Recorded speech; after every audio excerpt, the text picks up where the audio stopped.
Bienvenidos a una entrega más de su programa Visión RDN con la conducción de Ariel Lara bajo la producción de Josefa Díaz. Hoy tenemos un invitado muy especial y es el licenciado Andrés Terrero, es presidente de la Cámara de Cuentas. Andrés. Hola Ariel, ¿cómo estás? ¿Cómo está todo? Muy bien, contento de estar aquí contigo. Yo sé que teníamos un compromiso hace mucho. Sí, claro. Y bueno, con las complicaciones del tiempo y todo esto, pero aquí estamos. Sí. En Visión RDN. Claro, claro, para todo el mundo. Sí. Terrero, la pregunta ahora va por lo siguiente, empezando. Y es que usted, como es una persona con vastos conocimientos, hemos visto artículos inclusive internacionales que usted ha publicado, como fue en el caso del periódico El Nacional de Venezuela, que dirige el amigo Miguel Otero, que tuvo mucho impacto sobre la cleptocracia. A raíz de eso, yo quiero que usted me... el artículo fue transfusión sanguínea, transfusión ética. A raíz de eso, yo quiero que usted me explique la diferencia entre corrupción y colusión, para que la gente sepa. Sí. Bueno, lo primero es que colusión, y para que la gente no vaya a confundir los términos, puede darse en cualquier ámbito, en los negocios, entre personas, lo que fuera, y es la asociación de dos o más personas para cometer algún delito, que necesariamente no sea un delito de corrupción administrativa. Se ponen de acuerdo para hacer una acción indebida, y eso es colusión. Ahora, corrupción, y básicamente la gente habla por corrupción, la corrupción pública, es cuando una persona o grupo de personas o entidades transgreden las normativas y la ética profesional para cometer delitos de fraude público o privado. Porque se habla mucho de la corrupción pública, pero en el sector privado existe corrupción igual o mayor en el sector público, pero sin embargo la sociedad no se mortifica ni se preocupa por ese tipo de corrupción, además de que casi siempre no son públicas. Pero cuando hay un funcionario que hace o comete actos delictivos desde el punto de vista administrativos, se llama corrupción administrativa. Y eso es lo que es la diferencia, por eso este tipo de acciones traen consigo responsabilidades o indicios de responsabilidades penales. Correcto. Que son evaluadas por el Ministerio Público y posteriormente, si hay mérito para eso, la justicia. Terrero, yo con usted puedo tocar diversos temas por el amplio y vasto conocimiento que usted tiene ya de la vida profesional y de lo que hace y de la política. Yo quiero una posición de usted acerca de la siguiente pregunta que le voy a hacer. Yo veo que algunos, usted sabe que la política es una dialéctica, unos quieren entrar y otros quieren salir, sí, y viceversa, eso es así. Entonces, yo quiero ver su posición ante la diferencia de relevo generacional con lo viejo. ¿Me explico? Usted sabe un ejemplo que todo el mundo entiende que un relevo generacional tiene que ser joven y no necesariamente es así.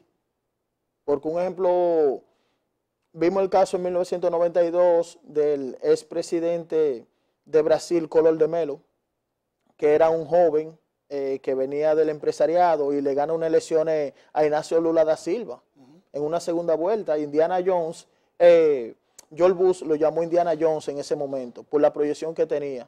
Y él era joven, pero él no hizo buen gobierno porque él fue el primer presidente que se le hizo un impeachment en América Latina.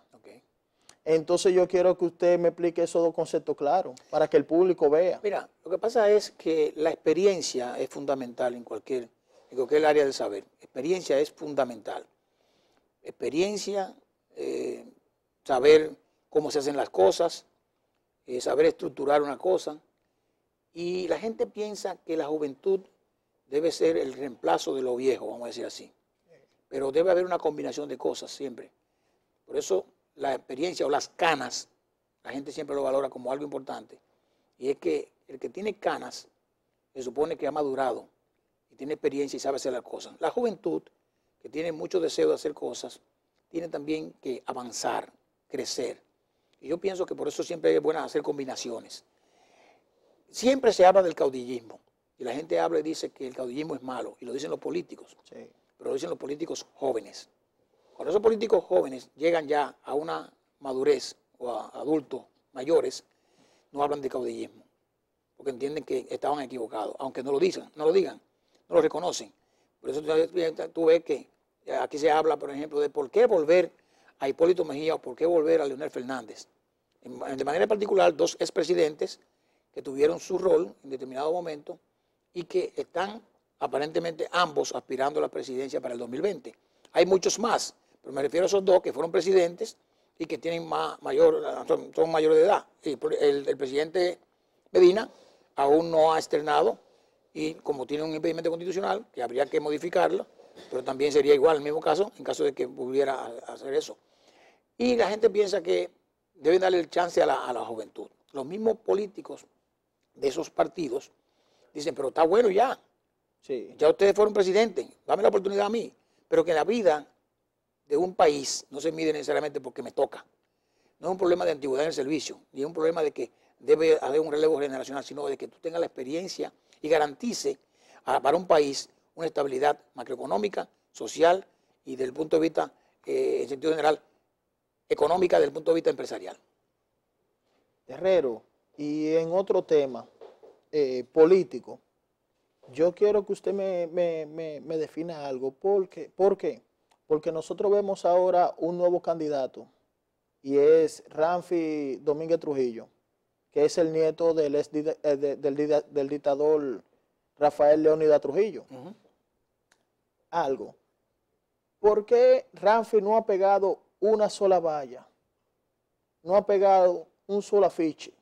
Podemos ver un ejemplo encuestadora como Latin Insight, que le da un 9%, inclusive por encima de partidos tradicionales como el Partido Reformista y el PRD. Sí. Ahora, otra encuestadora, según la Gallup, publicada en este año, a inicio de este año, en marzo me parece, sí, 18 de marzo, publicó que la mitad del país no quiere saber de Ramfi Trujillo. Entonces, la otra mitad es lo lógico que quiere saber. Sí. Entonces, ¿a qué usted cree que se debe esa alta popularidad en ese momento de Ramfi? Lo primero es que ha habido políticos en la República Dominicana que han tenido una tasa de rechazo mucho más de un 50%. O sea, hay políticos que han tenido más rechazo que más de un 50%, lo que quiere decir que si Gallup dice que el 50% no está de acuerdo, hay políticos que han tenido peor situación que él. Sí, y vamos a buscar, como tú dices, el lado del vaso medio lleno.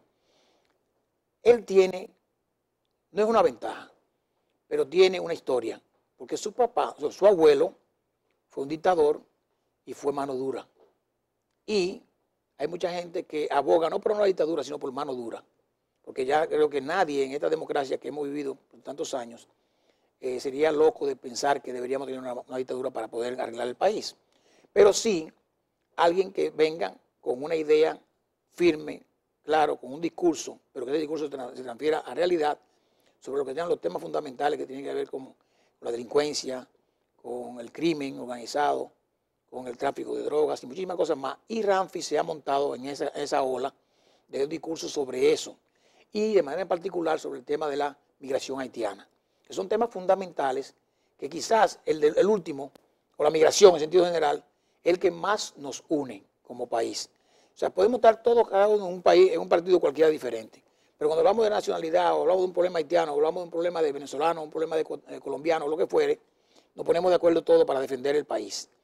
Y más de que hay, bueno, pues los problemas que tenemos con Haití, tenemos ya una gran cantidad de haitianos en la República Dominicana, son esos señores jóvenes y mujeres y hombres son migrantes económicos.